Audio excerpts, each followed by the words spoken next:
we're often told that communism failed. So communism was socialism, which wasn't. But regardless of that, they'll say, oh, it failed. It's a failed economic model.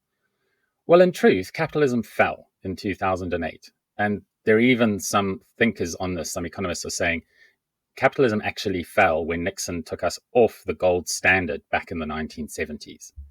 That was actually everything that's happened since then.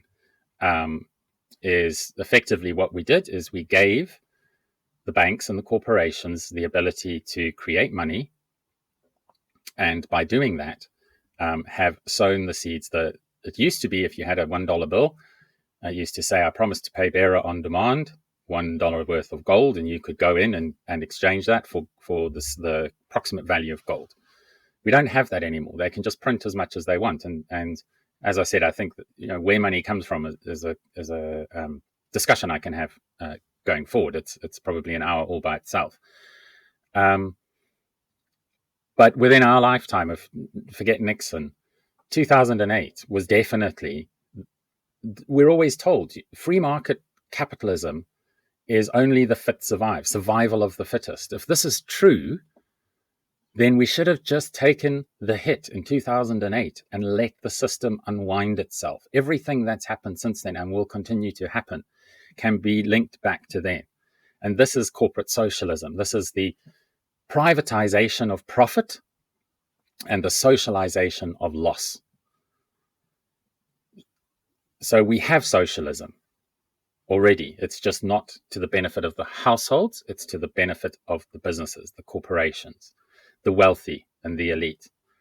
And interestingly, it's the same thing with communism. The reason communism failed is that the top became bloated and top heavy. So if you lived in the USSR and you were a commissar, or you were high in the government, or you were connected and ran one of their oil companies, you were fine under communism.